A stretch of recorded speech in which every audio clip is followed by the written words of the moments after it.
Welcome to the Jungian Anthology Podcast from the C.G. Jung Institute of Chicago. Healing Cinema, Birdman, or The Unexpected Virtue of Ignorance. Dan and Judith are going to introduce the film, so I don't need to say anything else about that, and their bios are available in the show notes or previous episodes. I do want to say that we've had a longtime staff member, Danielle McMahon Griffin, leave the Institute in January, so we'll miss her, of course, and in the meantime, we're just a little busy around here, so I'm trying my best to get back to our twice-a-month schedule of episodes, so we'll see. Hopefully I can do that, and if not, if it ends up being once every 3 weeks or 4 weeks, sorry about that, and I just appreciate your patience. I just want to say also, during this episode, Dan and Judith talk about Mark Sabin's book, Two Souls, Alas, Carl Jung's Two Personalities and the Making of Analytical Psychology. And we have an interview with Mark from December, so if you want to learn more about that, you can just go ahead and look at that episode. Okay, so now let's jump right in. Now, I want to start off by saying to this audience that perhaps unlike our other films, whether they have seen it or not, they may benefit from the podcast. And because I've talked to people, about my ideas about it, and they said, well, they may even have seen it and not really taken it in, right? And then after we talk about it, they get excited about going back to it and seeing it from a different perspective. So, whether the audience has seen it, this movie Birdman by a wonderful director, Inarritu, or not, I think, this will be an opportunity for them to see it from a different perspective. Right. Not only a different perspective, hopefully, that they'll learn something, but also a depth perspective. It is amazing, isn't it? Dan, you and I have talked about this, that multiple viewings just open things up and are talking about it with each other. Up till this morning, I would say, knowing that we were going to record today, I have thought of different things, and it's the gift that keeps on giving. It really does. It's like a classical piece of literature. It just, as having presented on this film a few years ago on trauma, I missed completely this other way of looking at it that I've come to, that I hope we get to talk about, which is more the wounding of the masculine in patriarchy. So that I agree. It just, if the love is there, to continue to see it and think about it, it is astounding to me. I think what you said about the depth, I think, is so important.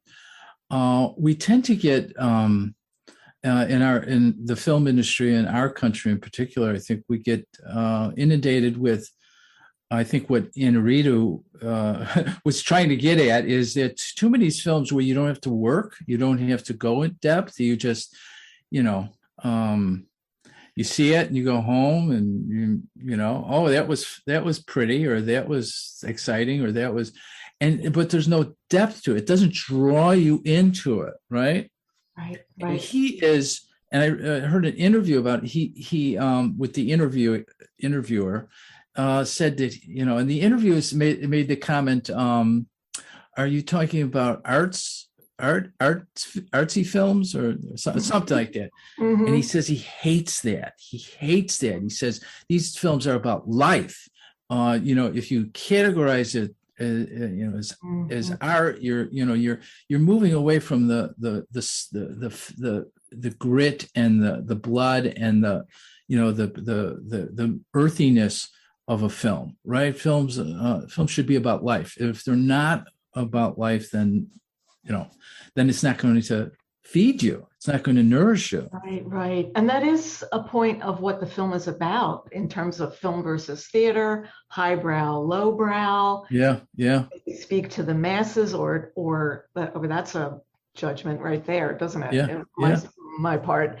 the lowest common denominator. I mean, most people, I would say, maybe this is my prejudice, but most people go to films to be entertained and, like you said, to get a thrill, instead of the way John Beebe talks about looking at a film, which is film as active imagination, and having your own complexes get triggered by watching a film. The viewer is part of the film experience, just like a reader is part of reading a book. Yeah, absolutely. So and it's just along the point, the multiple times I've seen it, and the deeper I got into it, the more I could feel it, which is very interesting. There are parts that I just laughed out loud for minutes that I didn't laugh the first time I saw it. I mean, it's a comedy, right? Yes, it is. But there's also a scene that I was in tears. And I'll comment on that when we get to those scenes. Good. I want to hear about that. Yeah. But the range of emotion that over time and over multiple viewings, I was able to really feel this film and fall in love with it. Yeah, but isn't that a parallel to Regan's character? It really is. He becomes more related, more connected, more feeling. Yeah. He's able to grieve. Well, we're jumping ahead, but that is absolutely the parallel to the film. So that's so beautiful to hear as a man. You say, but as a woman, I could absolutely know what you're talking about. Yeah. Good. So do you want to go through your summary? Yeah. Good. Here's the summary of the film. By the way, this film, for our audience, as they may know, it won 4 Oscars: Best Picture, Best Director, Best Original Screenplay, and Best Cinematography. And there were other nominations: Michael Keaton for Best Actor, Edward Norton for Best Supporting Actor nominee, and also another Best Supporting Actress, Emma Stone, who plays the daughter. So the summary is a washed-up, aging film actor, who once played in an iconic superhero in a comic book franchise series of blockbuster that was made into blockbuster films, struggles with titanic doubts and insecurities. It drives the film, doesn't it? In attempts to recover, I would say, his self-respect, his family, his career, himself, almost like a form of redemption that drives the film. In the days leading up to the opening of his stage adaptation on Broadway of the Raymond Carver short story, What Do We Talk About When We Talk About Love? I feel like crying one right now. Yeah. I mean, he's dealing with absolutely core human values. Yeah. And the fact that it opens up with this epigraph from another, like, you knew this poem, it's called A Late Fragment by Raymond Carver. Yeah. And he has these absolutely gorgeous lines on the screen as an epigraph. And did you get what you wanted from this life? Even so. And the answer is, I did. And the other voice says, and what did you want? And the voice and the words are, to call myself beloved, to feel myself beloved on the earth. That is so powerful. Oh my God. Now, I fell in love with Raymond Carver years ago. His short stories and then his poetry. And I was aware at some point that he had cancer. And I knew he was publishing a book of short stories. And then after he died, then I went back and read some articles, or somebody was interviewed about him, and he had written that was a poem, and he had written that just before he died. And it was one of his last entries. Wow. You know what that makes me think of? This is kind of off the topic a bit, but during 9/11 in the towers, people were calling home and just saying, I love you to people, knowing that you might die. Yeah. many of them did. So yeah, I think we get, well, it's a real commentary, isn't it, on our culture that we get caught in over consumerism and all that other BS, and overlook the core value of love. And that's what this film, I think, is ultimately about. Yeah. So one of the first images we see is of a meteor. Now that's my take on it. Which is interesting because I read a review and they said they thought it was a rocket or something like that, and I said that was not my. Now I'd seen that image I told you at the beginning of The Revenant, his subsequent film. Yes. It made so much sense to me that it was be a meteor that was crashing down to the earth, because it's emotionally what Regan is doing in this story, right? Yeah. Well, actually, I found an interview too, where Inarritu says it's a meteor, and he does. Okay. Yeah, and he's asked about it, and he says he doesn't know how he came up with it. He said that it's interesting that he's used it in another film too, right?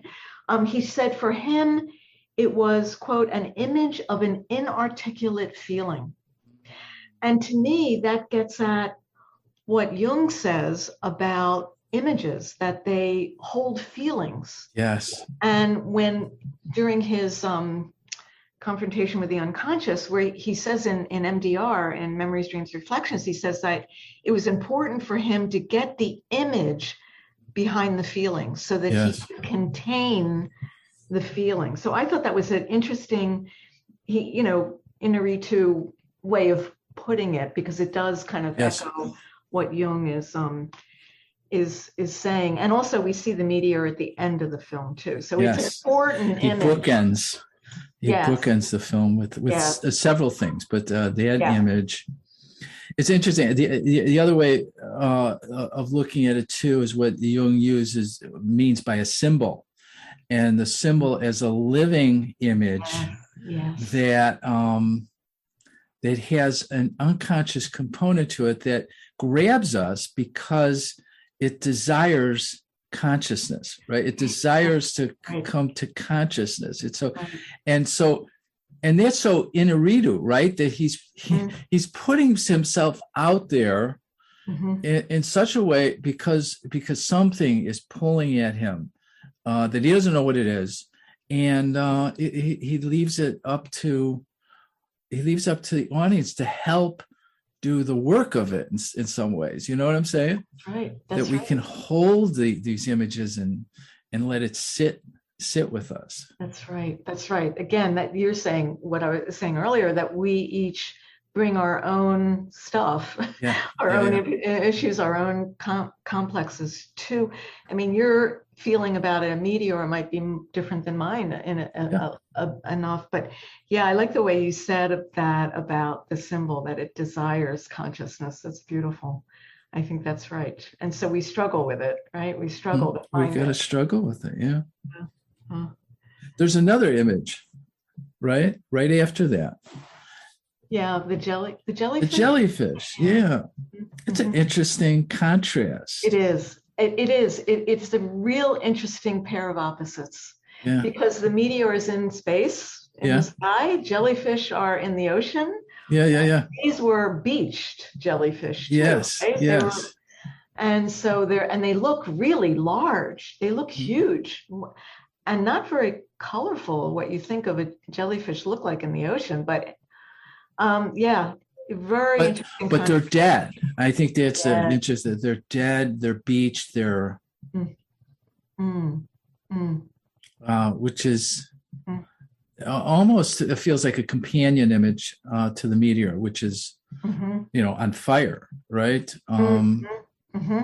This is something else. I don't know. Maybe as we go through this. I think we'll get there. Okay. Because how it ends, with the same images and him talking about the jellyfish when he tried to kill himself, that scene at the end with his wife.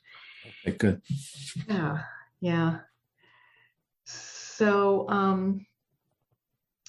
the opening scene after the images is Regan. I wanted to throw out there right from the start. I looked up Riggin, and the image or the etymology. It means little king. Oh, does it? I was hoping you would do the etymology thing with the name because I did. Wow. I was like, that blew me away. That is perfect for this film. Perfect. Inaritu doesn't know how psychological he is. Oh my goodness. Whoever came up with that, it's brilliant because it's a paradox, right? It's a paradox. And we're talking about a lot of. Yeah, it's like when Cowshed talks about the king baby, the whole king baby, which is all through this film of that combination of innocence and inflation. Yes. And so the fact that it's Little King, that's perfect. Yeah.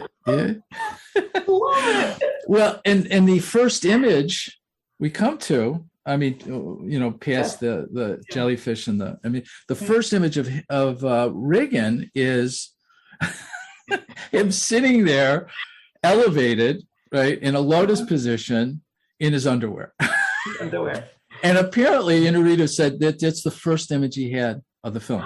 Oh, wow. Before the rest of it was fleshed out. That's the image.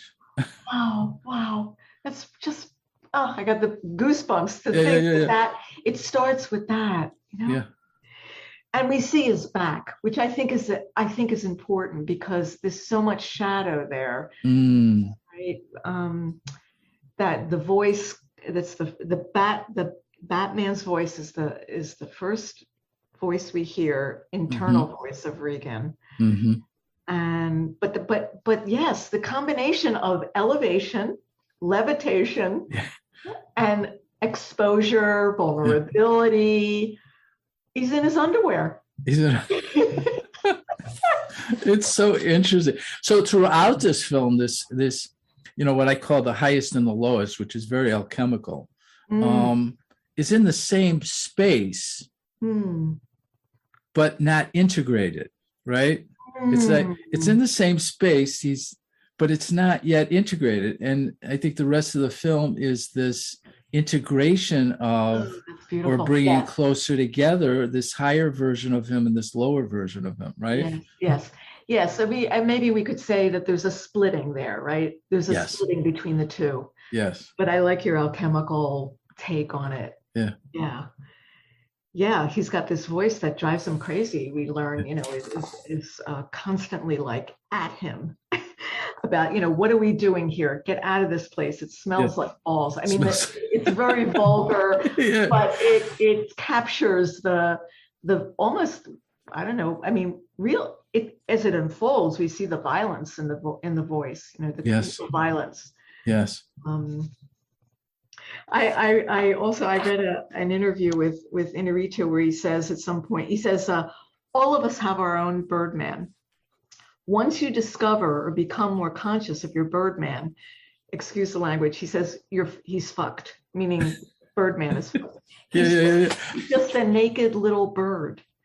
I try to keep him in a cage. I love that. Isn't that great? But I love that. I mean, you and I would agree that everyone in some way has their own version of that. It's the inner predator, it's the inner critic, it's the inner persecutor that Cowshed talks about.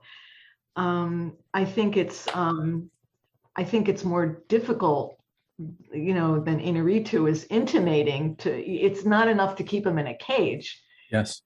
I think we have to work at identifying it and not necessarily integrating all of it because it's at the archetypal level, but it's work. It's constant work to keep them in that cage. Yeah, this is interesting to think about. What comes to me is that, first of all, there's the progression or trajectory that the character starts out as a voice, that the personality starts as a voice, and I'm just coming off of a book that I read that I love. It's called Two Souls Alas. It's by Mark Saban, and it's about Jung's two personalities. And one of his premises is that Jung's genius was that the personification of our inner personalities, the personification, and how he did that in active imagination, it provides the tension of the opposites and the idea of the transcendent function, and the movement to a different level of consciousness. But so in the film, he goes from a voice, and then at precise moments, now the Birdman is, now you could see him like he's now becoming this slowly personified. Right. That's significant. That is I agree. That's a very significant moment when we actually see Birdman. He's not just a poster on the wall. The dressing room. We see him at the point of a really important point in the film where he's either going to, we'll get there. We'll get there. Right. It's really important. So go ahead. Well, I was just going to say, in another interview, and this follows up on your quote, he said to an interviewer who was asking him about this film came out of a period of creative frustration because he had just finished four films, and he found himself depleted, and it was a very difficult time for him. So this particular film, it was more personal. Right? It reflected his personal confrontation. This is what he says. Inside me, there's a chronically unsatisfied guy who is always telling me that nothing is ever good enough. I finally got to the point where I just said to this guy, who the fuck are you to tell me this is wrong? This is all that I can do. Wow. He says, it took years of meditation to recognize who this internal dictator was. And it wasn't until a few years ago that I thought, this has the makings of a movie. Isn't that something? Yes. So along those lines, we'll get back to the film, but along those lines, I just read something too, Dan, in another context, but there was the naming of this something that I think is very relevant here. An analyst calls what the artist needs as adaptive grandiosity. Adaptive grandiosity. I like that. We need that to create. Yes. If we don't think that that what we're doing is important as an artist or as any kind of artist, you can't create, because of what Inarritu is saying, that there is this part that is telling us we're not good enough. So inflation, the film is all about inflation and humiliation.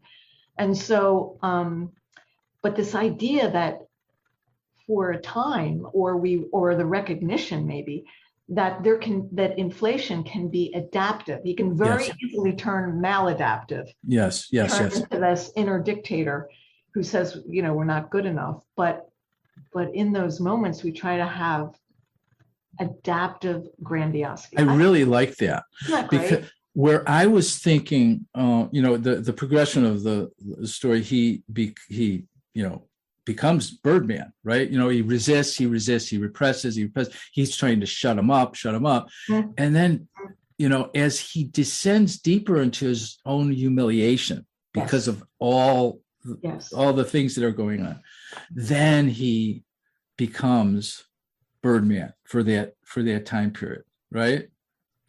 You mean he can say bye-bye to Birdman? Well, I mean, when he's flying around and, so I'm equating that to, or it's flying around in the film, and there's enough reality to keep the audience grounded into what's really going on. But in his mind, he's, causing all these things to occur, right? Oh, right.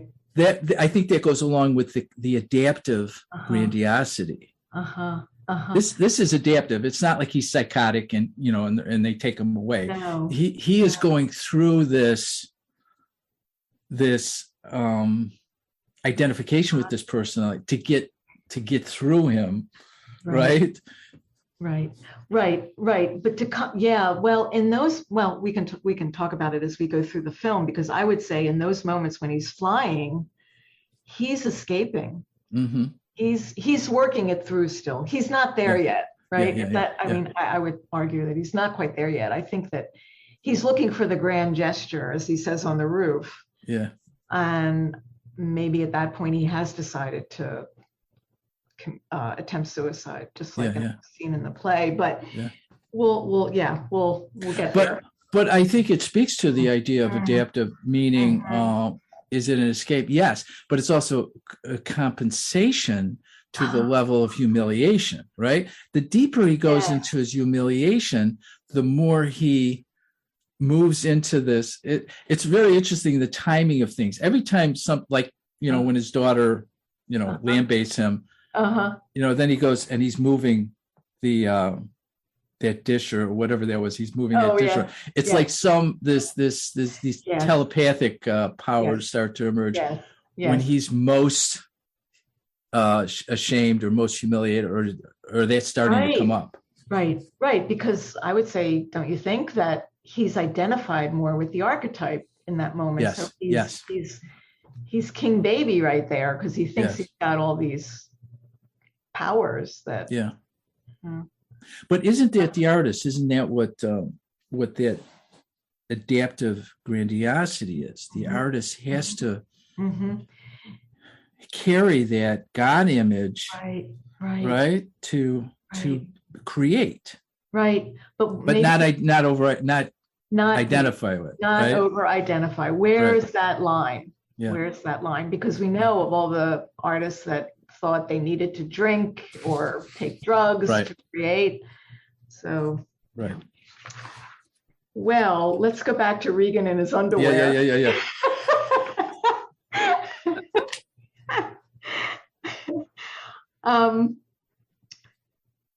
This little king. Then he goes he hears the phone, or his daughter's phone on Skyping him, and she's at she's trying to get flowers from him. These flowers, there's a wonderful image, right?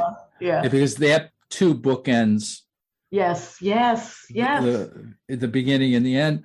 And it's interesting. The flowers that he wants are alchemillas. Alchemillas. Which is very alchemical. Yeah. Right. The alchemillas, the literal translation is lady's mantle, and it's the alchemist said that the moisture from the plant that emerges they called moon water. It was and the mantle protects the elixir as if it was in her womb. Oh my gosh, one feminine image after another. Isn't that lovely? And the moon water was needed for the Philosopher's Stone. It's just wonderful. Well, that to me, that's beautiful. Thank you for looking all that up. It's just gorgeous imagery. To me, that validates almost the importance of the daughter in this film as an anima figure that is a thread through the whole film, and that's what he's working toward. That's what and that's the point where he gets to. Yes. Feeling, and the two of them, of course, get there, but also within himself. Oh, that is beautiful imagery. And she, of course, doesn't get it. She's furious. She's carrying a lot of anger in this opening scene, isn't she? Yeah. Pissed. Oh my! She's just rageful. Yeah. She hates the job. She hates it. Yeah. She's it's so interesting. And of course, what she brings back are what he hates, roses. And I don't know what to make of that, but the theme of him hating roses goes all the way through to the end, I think, of the film as well, because it's mentioned throughout, right? Oh, I didn't catch that, but I would say that the rose, I think that's Aphrodite's flower. So, that's interesting. That's interesting. Yeah. He may just hate it because that's what that usually gets. Like at the end, the room was filled with roses, right? And he just, in theater they get roses all the time, right? Yes. Huh. But there is a real I would say a real anima progression here with his development of his feeling function and his ability to connect. I agree. Yeah. What can we say? Can we comment on the drums throughout the film? That the music to this film was wonderful. The drum solo that just set a pace and then of course the Rachmaninoff where he's soaring to that I love. Yeah. But and also the shots of hallways. I thought that was, they're backstage in hallways. I came upon a review, Dan, that linked that to the Labyrinth of King Minos. Oh wow! Icarus. Yeah, isn't that interesting? I would have never thought that, but the labyrinth of hallways in the back. Yes. That is so interesting. And the big thing about that Inarritu had up front was that this film had to be one shot.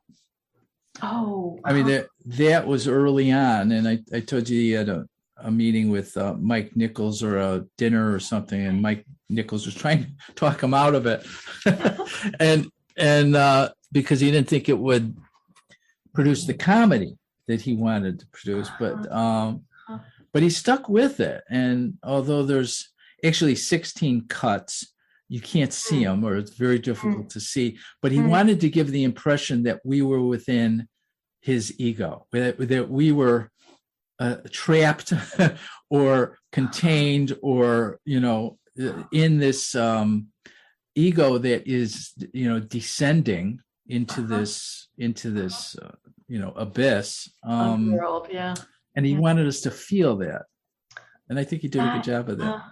Yes, the kind of claustrophobia of that. Yeah, you do have a sense that you just want to get out of there. There are moments you just I want to go out on the street. Oh, I didn't tell you, when I was in New York seeing To Kill a Mockingbird, I went by St. James Theater. I made my wife take a picture of me in front of St. James. A true fanboy. Oh my goodness! I'm going. This is great. She's going. What is it about? It's. I'll tell you later about it. Yeah, that kind of that what do you call them? The viaducts underneath the alleyways. The alleyways that he has to walk through to get to Times Square, and that's wonderful. You're such a fanboy.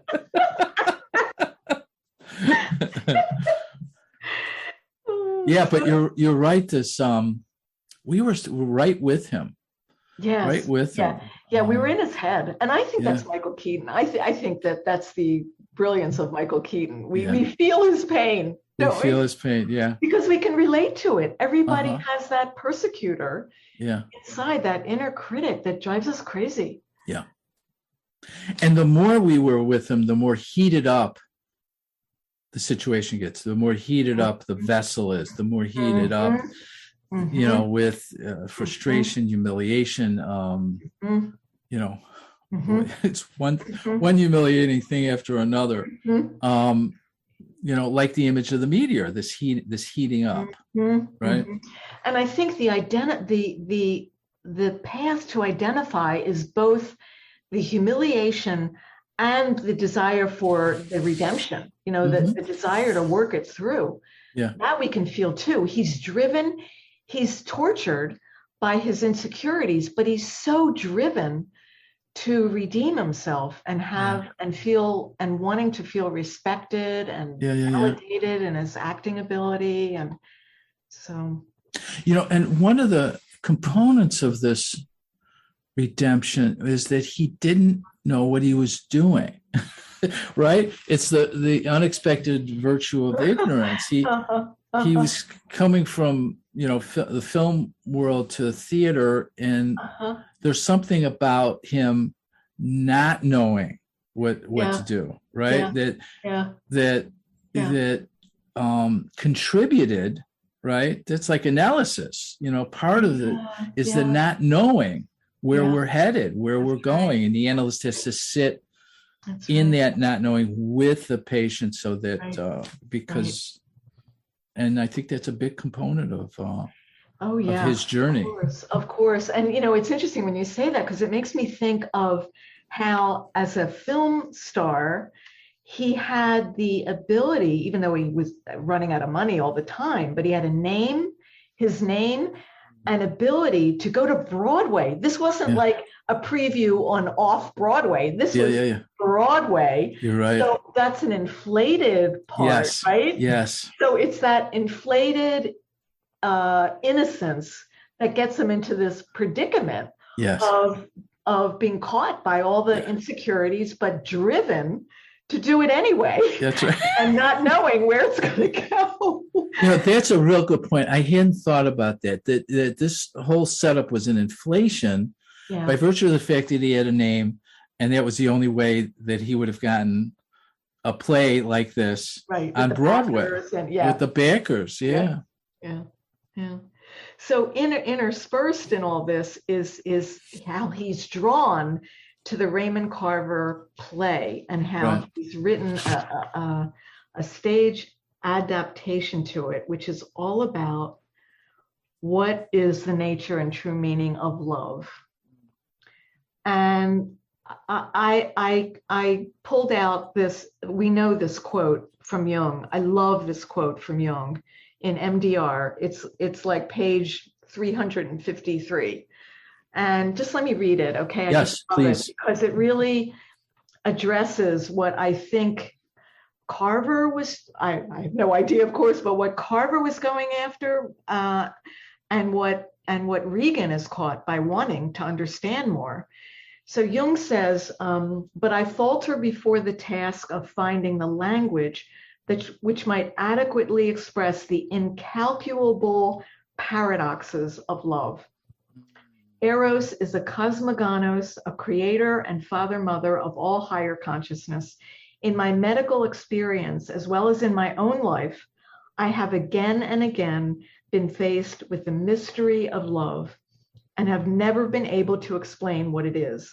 Like Job, I had to, and this is a quote from Job, lay my hand on my mouth. I have spoken once, I will not answer, and I will not answer. It's beautiful. That's beautiful. That from Jung. And I think that's what the film is about too. What I think you're right. is love, and because if it's about anima development and connecting with others and connecting with ourselves, that's the Eros that we all need and want. And I think Carver, I think one of the reasons I fell in love with Carver is he, in a very brief way, in his short stories, took very difficult subjects and managed to work them. And his stories are all about imagery, to work them into symbols that find resolution. I think in this particular story, he was truly trying to get at, through his characters, what love was, and there was at least two different versions of love, right? There was the jealous husband that was willing to kill himself and failed at that, but was willing. And the character, the wife, that said, oh, he must love me. He was willing to. He's willing to die, right? But then, he was threatening her too, right? Threatening her, is willing to kill, right? And then the old couple in the hospital, right? Yes. That he couldn't see his wife. Yes, the tenderness, right? Yeah. Well, the more Dan, the more I thought about this film, the more I watched it, I realized that what he's really, to me, what he's getting at with these two versions, like you say, of love, is to name the version of love that is active in patriarchal culture, which is to equate crazily love with violence. I was reminded in watching this film again of a quote by O.J. Simpson that he said years ago, and this is it. It was on my refrigerator for a long time because it was so knocked me out. He said, what if I had killed Nicole, his wife? It would mean that I really loved her. Yeah. And that is in the Carver story. And that is how love has been equated somehow, again, psychotically, with violence. Violence. Yeah. And it's all through the movie. Yeah. When is in an upcoming scene, when his ex-wife comes back to the dressing room, and she's worried about their daughter, and he says to her, "Remind me again why we broke up?" And she says, "Because you threw a knife at me, and an hour later you told me how much you love me." Yeah. That's an exact parallel of what's going on in the play. Yes. To the story. Yes. So in that way, the film is just brilliant, the way it parallels. Yeah, and and so Regan is trying to get at the truth of love, right? For himself, for himself. Life. Through the play. Yes, through the play, through the characters of the play, and each have their own story, but also having something to do with that theme of realness. Even Mike Shiner, right? He can only be real on stage, which is such a paradox, right? And all these characters are very interesting if we think of them as parts of Regan, right? As aspects of Regan, right? Mike Shiner would be what? Mike Shiner is a version of him, his arrogance, right? But also this sense of it really touched me when he defended Regan to the critic. Oh, we're jumping ahead. Do you remember that scene though? He says, in the bar. Well, tomorrow at the opening, he's going to put everything he is out there, and what are you going to be doing? To the critic, right? Yeah. He uses it to kind of twist the knife in her. Yeah. He's defending Regan. Well, he's part of the show now, so maybe he's defending himself as well. But yeah. Well, I think what he was respecting was Regan's attempt. Yes, attempt. Right. He says something like that. He says you know who walk these floorboards, and you're doing, wow, that's a lot you're taking on, or something like that. Yeah.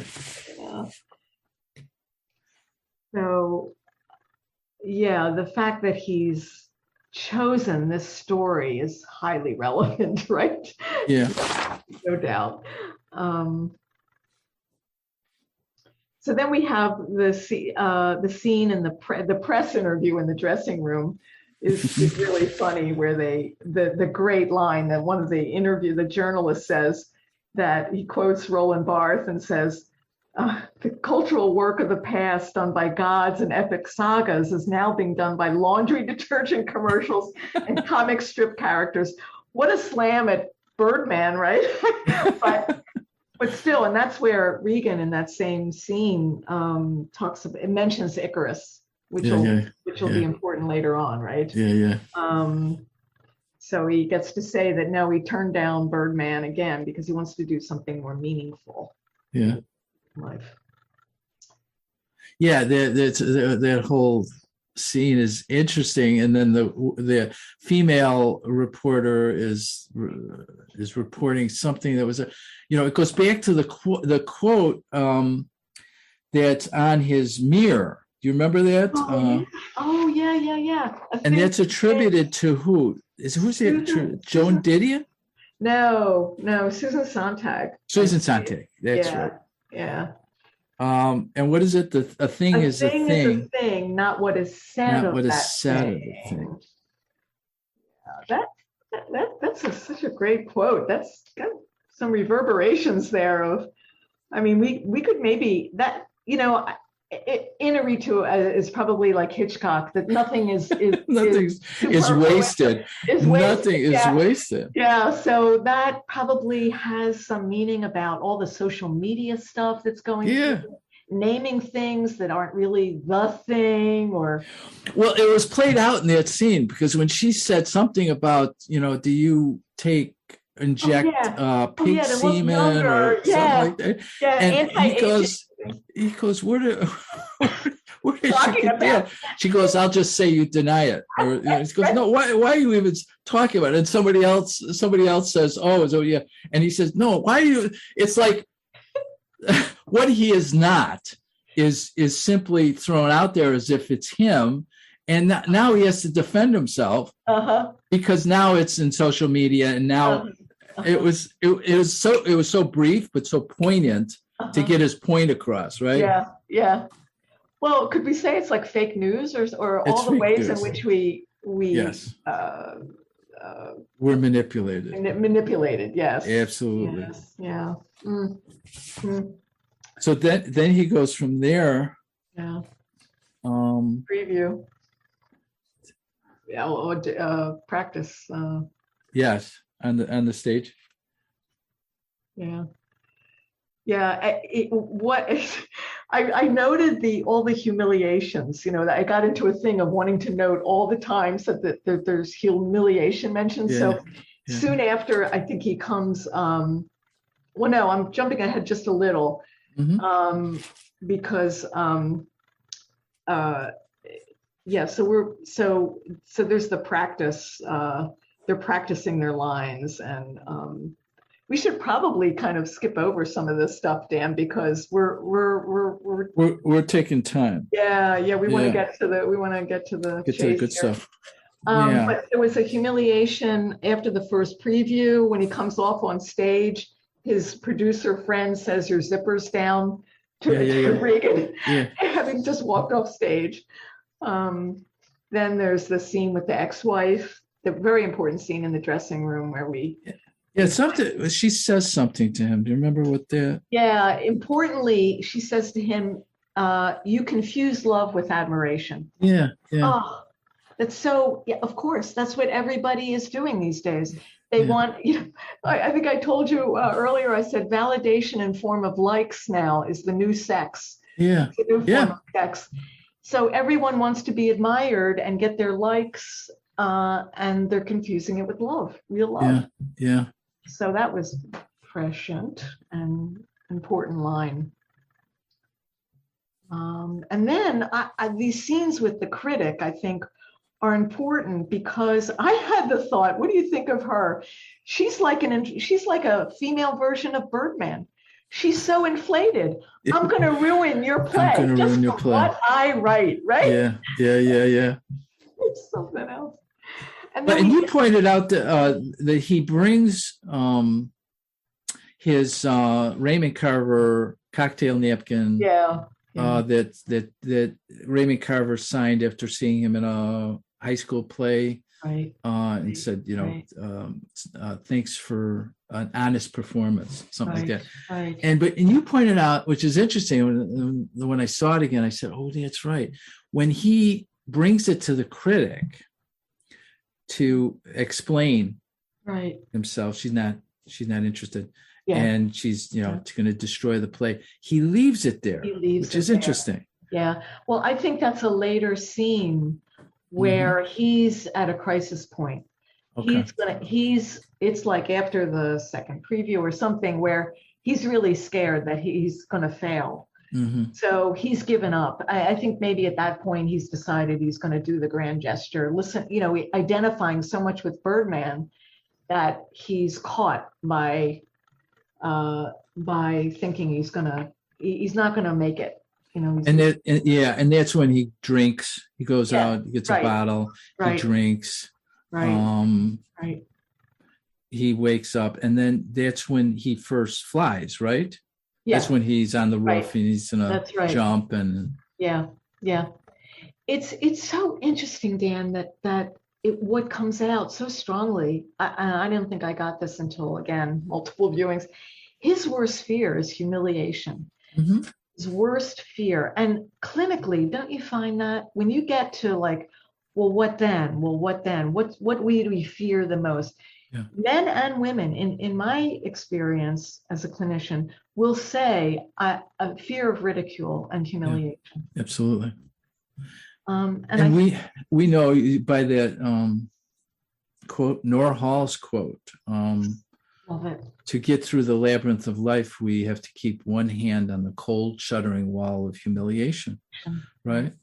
We know that's important. In my practice over time, over the years of practice, I'm acutely aware of when humiliation is there, and shame, and realizing the work that we're doing is arriving at a place where the person can feel it, right, and feel it in presence in the session, with the witness, in that container, and that's in its own time, right? That's right. And survive it. Because we're human, and this is what makes us human. There's a great book that a client turned me on to that's apparently used in AA, or used in AA, Alcoholics Anonymous. The title is The Spirituality of Imperfection. That kind of says it all. You know? It does. I mean, it's almost like we could say it's a spiritual practice. Yes. To honor the times that we're humiliated, but to get people there, it's with the ego, which Birdman is, supporting, is deflated ego, doesn't like to be stung and will resist that, and that's what we see in the film. He's constantly resisting that humiliation, and yet he's constantly pursuing it. That's the trickster, right? The trickster really gets us in touch with our humiliation. It's the trickster. It is. Just beware, be careful what you speak of or fear. It'll grab you. Yeah. And the humiliation is, the root word is humus. Yes. And humus, and it means earth, fertile soil, fertile. Soil, right? Fertile. Yeah. And it's such a beautiful image because it's the image of the meteor coming down to Earth, and the fecundity, right, of this place, right, of this the venue of this theater, the venue of this play. There's this idea of the ritual that we offer. We have to offer ourselves to this process of humility, because initiation, right, has a humiliating component to it, doesn't it? It has it gets us in touch with our shame.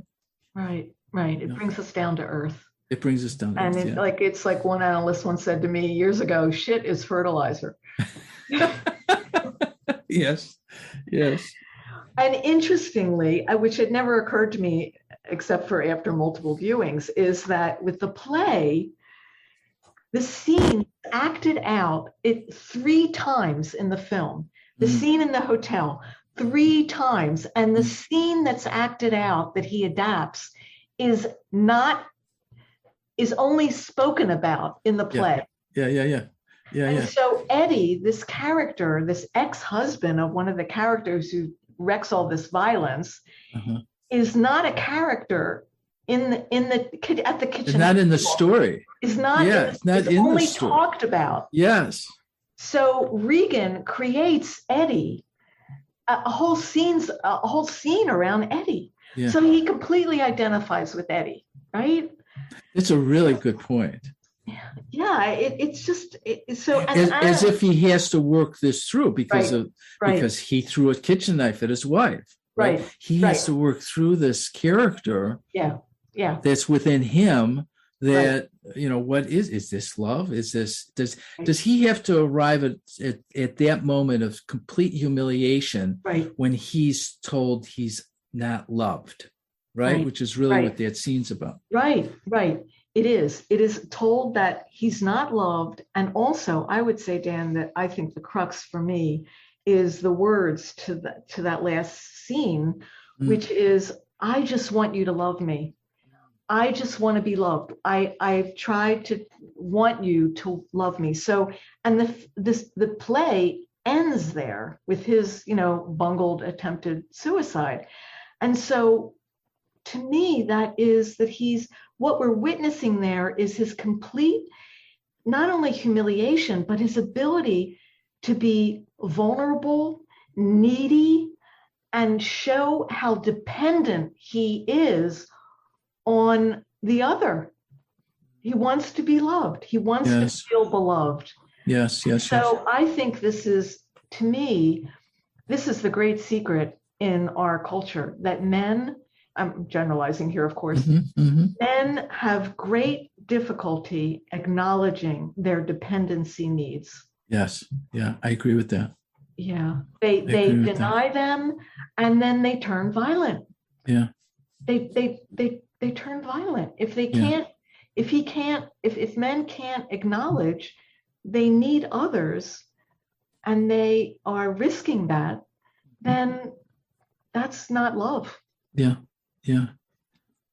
And I think that's why the play in the movie was such a success. That he's completely stripped bare and says these lines to the audience. And like I said, I had not seen that on the first 3, 4, 5 viewings of the film.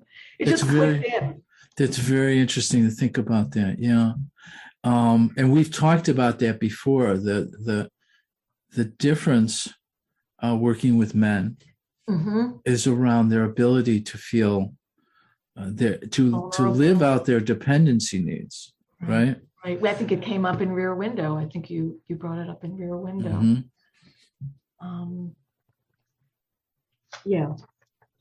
That's. Yeah, we talked about this idea of him shooting off his nose, which is such an interesting change in the story, right? So he shoots his nose off in the movie, and so the saying that came up for me, the adage, it really has historical origins, is to cut off one's nose to spite one's face. Yes. And the meaning or one of the meanings they came up with is when you try to hurt somebody, you're actually hurting yourself. Right? When it's my idea about the revenge fantasy. When I try to suss out, often when there's a humiliation, when there's shame, when there's betrayal, that there's a perpetual revenge fantasy that people carry around, right? And it never gets them to the mourning that they need to do until they can't, right? But they carry the revenge fantasy. It's almost as if this image of shooting one's nose off was hurting somebody, which is the revenge fantasy. To spite oneself, right? Because in the end, you're really hurting yourself, right? Right. Yeah, I agree. That's a great point. You know who writes about spite really well is Sylvia Pereira in her book, The Scapegoat Complex. She says that when we spite, we deny our own needs. Yes. Okay. So that's what you're saying. Yeah. I also, when you mentioned that to me, I also thought of the whole adage or cliche of looking down your nose at someone else. And that also signifies a kind of inflation. Yeah. Inflation. So if he shot off his nose, he can't do that anymore. Can't look down at. Yeah. Yeah, I like that. Yeah, I think they're both relevant.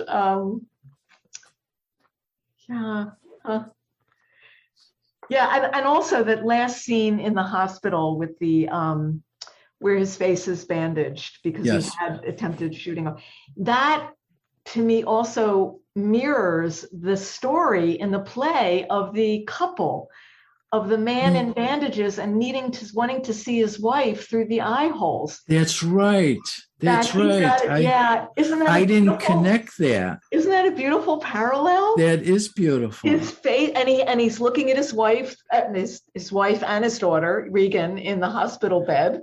Yeah. I thought that was a beautiful echo. You're right, because the script, the movie script, really makes a point, and in the play, that the character is talking about going to this husband and talking, with his mouth hole and his eye holes, and he was trying to understand him, and he was trying to, understand why the husband was suffering, and what it's so interesting. The other image that I read a review that connected that face covering, that bandage, mirrored the mask that the Birdman was wearing.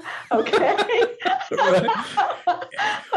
Which is a great idea, because what happens at the end, he integrates the Birdman, right? And maybe he owns, I don't know, how would you describe that? He's been transformed, and now the Birdman is just he's just sitting on the toilet. Sitting on the toilet. What a way to end. I would say I understand what you're saying. I would say there's a certain level of integration. Okay. But also, if it's an archetypal defense, like Kalshed says, this persecutory part, it can't. There's a certain amount of it that cannot be integrated. Right. So Regan, under his breath, says to Birdman on the toilet, "Bye bye, fuck you." So I think saying no to that part is a huge thing that we can do in our own lives, to that inner critic. Yes. Saying no, and so a certain amount of integration, that it recedes in power. It doesn't stop us from moving on in our lives. Yeah. But I think a certain amount doesn't get integrated. It's all, given the right set of circumstances, it comes back. It can get triggered again. But another way of thinking about it, which might make more sense, is that the archetype is mediated. It comes into the real, and so he could say no to the archetype, right? He could say, no, that's not me. Yes.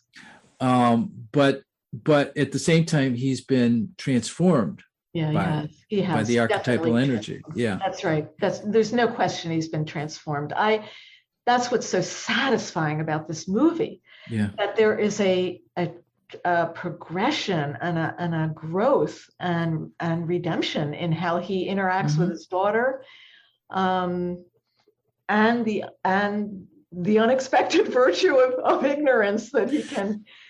And you and I talked about, and we're on the same page regarding, the scene which apparently, people were unclear about, when she's looks down and then looks up, that this is a metaphor for their transformation, right? This is not him flying around. This is, and that he is, there's something about the daughter, Sam, in terms of she needed him to be something. She, this idea that parents project onto their children their individuation needs, right? For sure. And expect the children to individuate in ways that, the unlived life, right? Right. And she needed him to do this. Yeah. Even as she's telling him not to, right? Even if she's wondering, why are you doing this? Important. Yeah. You're not so. I mean, when she says to him, very articulately and very beautifully acted, "You're not important. Yeah. We're not important." Yeah. That scene was so poignant. He really had to hear that, and it seemed like he really took that in. Right. Right. That was the counter. It does. Measure to his inflation. Yes, she was mediating his inflation then. Right. Yeah. What was the scene you cried at, Dan? Oh, the scene with the wife, when it was the opening, and he was laying in his dressing room. It was mid at intermission, right? And she comes in, and he just bears his soul, and that's the scene where he tells her, the night they had this party, and he's having sex with somebody from the party, and she threw everybody out, and And he tells her, that he tried to kill himself. He went into the ocean, and then he gets attacked by all these jellyfish. Yes. But then he says, I wish I didn't film Sam's birth. That's the point. Yes. I was not present in my life. I was not present. And I just broke down. Oh, wow. Because just, watching the entire film, and at that moment, for him to own, really own and be able to express that he was not, and to really feel that regret. You're feeling it now. I can see it. It's the audience. Oh my goodness. The viewers don't know that. The listeners don't know that, rather, but you're reliving that. Well, and part of my work, in hospice has been to deal with people at the end of life, in which this what they're either dealing with or not dealing with, but is coming up in either case are their regrets. Right. You know what I'm saying? Yeah. And it gives them the opportunity to become real in those moments when we can accept our human failings. Except for Reagan, he failed at his marriage. He failed at being a father, but his redemption is in that moment, owning all that, right? And it's like he did this not only for himself but for his daughter, who at the end of the film can experience him differently. And there's something he finishes that she needed him to finish. Does that make sense? Right. That's beautiful, because that reminds me of the scene with Mike where Mike says to her, "What was so bad about what your father did to you? Why do you hate him so much or something? Mm-hmm. Why are you angry?" And she says, "Well, he tried to make up for not being there by telling me I was special." And so there's this inflation that she's rejecting. Yeah. Right. She's rejecting that kind of maladaptive inflation. Yes. We say. Yes. Maladaptive grandiosity. And that's beautiful, Dan, that it's like what we try to do. We try to heal our parents so that they can be there for us. Yeah. So she also needed him to work this through. She did. There was a stuckness in her, which is very interesting. This, why is she here? I mean, what is her life about? Well, she's stuck here at this theater with this play, with this job, and she needs to move on. She doesn't know how to move on, and her relationship with her father is important for her moving on, right? Yes. In some way, and it's just so beautifully rendered. Yes, that last scene, which I think I told you I read that it came to Inaritu in a dream. It's exactly, I agree. I don't know why people don't see that. They want something concrete. They don't get that it's a metaphor. It's what his body experienced with his daughter, that he's flying. Dreams about flying are not necessarily inflated dreams. They're freedom. Right. They're freedom and love. And so it's such a gorgeous ending that they could both laugh and smile together. Yes. And you can hear the laughter, right? Yeah. The screen goes blank, but you can hear her laughing and laughing. It's gorgeous. I downloaded the script. Now, I know the scripts that are out there could be various versions of them, but the script had an interesting, had that ending, but it had an interesting little twist, because when she comes in to see him in the hospital room, she's carrying lilacs. She offers him lilacs. Yes. In the movie script, it was the Alchemylas that she didn't get him the first time, which is interesting to think about. I thought lilacs were perfectly appropriate because it's an image of spring and renewal. Right. But to at least in one iteration, he was imagining that she would actually bring the flowers that he originally wanted is Yes. also would be interesting, right? Yes, but you know what? It makes me think that maybe with all that feminine imagery of that flower, the alchemy, Yeah. maybe he doesn't need He the doesn't need symbol that. anymore. He He's doesn't got need. the real relationship with his Yeah, daughter, yeah. and the spring flowers of renewal is maybe more, I don't know, more appropriate. It's an interesting change, though, symbolically. Wow. Hmm. Well, I've told you before this that the phrase when we talked about trying to name what's healing for this, I think we Mm-hmm. captured what's healing for this movie, for this film, why we wanted to do a podcast on it. And I told you the phrase that I had come upon, which is the beneficence of humiliation, of humility, the beneficence of humility. I love that. I love that. It's a gorgeous phrase. And I would say for me too, the whole idea of wounded masculinity is really important in this film, to show that. And that's a theme throughout Inarritu's movies. I was thinking back to Beautiful with Javier Bardem, and to Revenant. All films having to do with death too. In Beautiful, he's dying of cancer. In this film, it's thinking about suicide. In The Revenant, he is almost died by the bear mauling. So death and humiliation are in the same realm. Right. Well, you mentioned before, like the whole death and rebirth theme in Alchemy. And initiatory experiences can have that component, right? I think you mentioned that earlier. Yeah. Well, is there anything else? No, I don't think so. This whole I in my notes I had noted this whole idea between the difference that Winnicott talks about, the differences between fantasy and imagination, and I think Jung would agree that imagination is more, in his view, what's the great phrase he uses in volume 6? It shows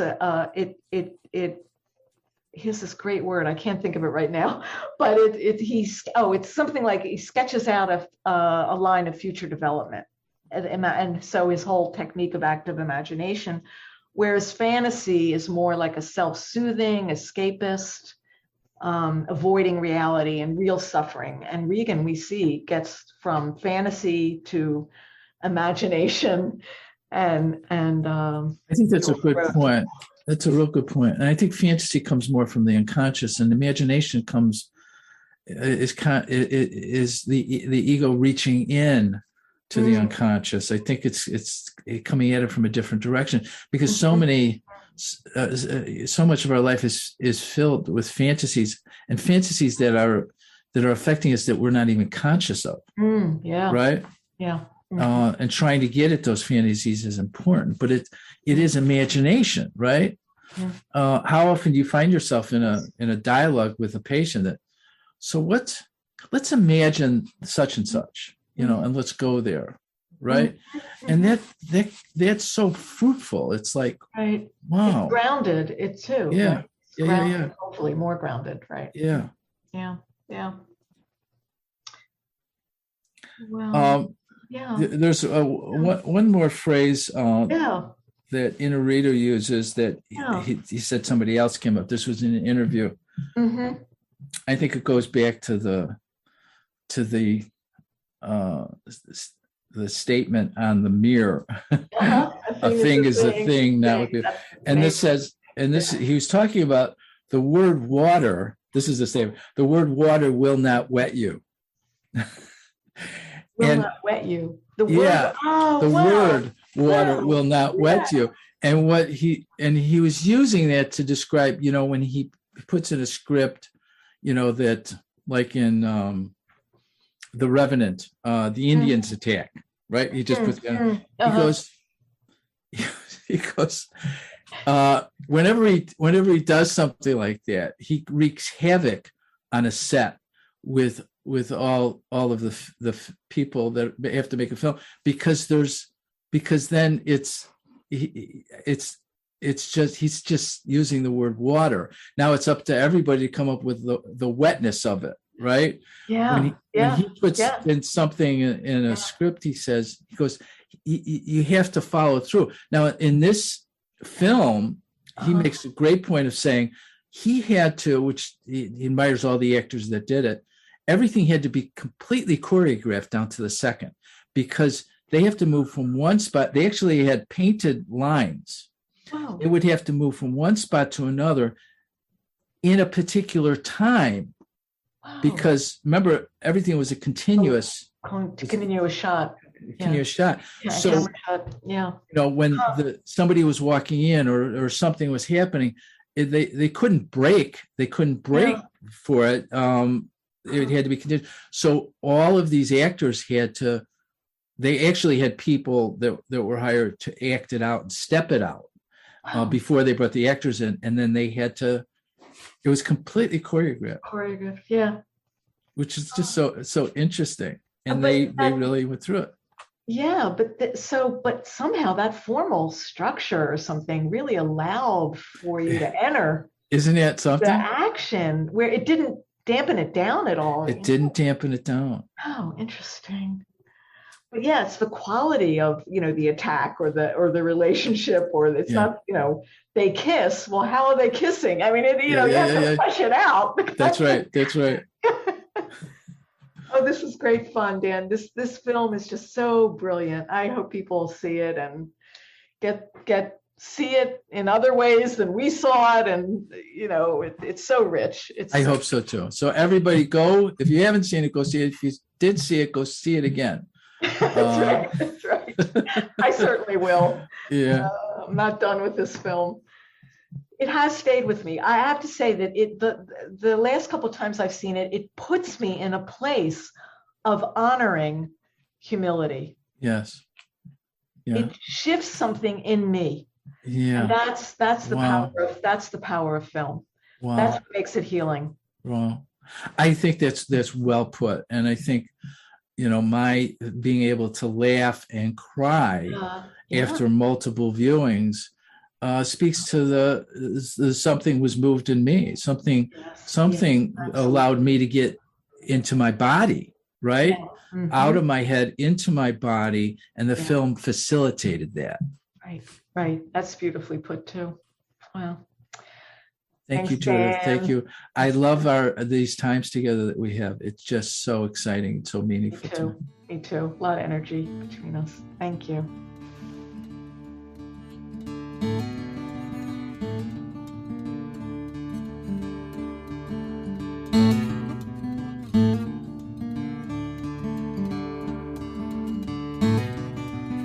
Thanks for listening. If you'd like more information about training programs, archives, this podcast, or to find a Jungian analyst near you, visit our website, jungchicago.org. Thank you to our 2021 donors who gave at the contributing member level or above: the Arlene M. Feiner Trust, Barbara Anand, Arlo and Rena Compan, Judith Cooper, Kevin Davis, George J. Didier, Mary Doherty, Carl and Patricia Greer, Ryan Mayer, Patricia Martin, Boris Matthews, Sue Rosenthal, Diane Sherwood, Debbie Stutzman, Lawrence Chad Tingley, Alexander Wayne and Lynn Kopp, Gerald Weiner, and Ellen Young. You can also become a supporter of this podcast by visiting our website, jungchicago.org. Thanks.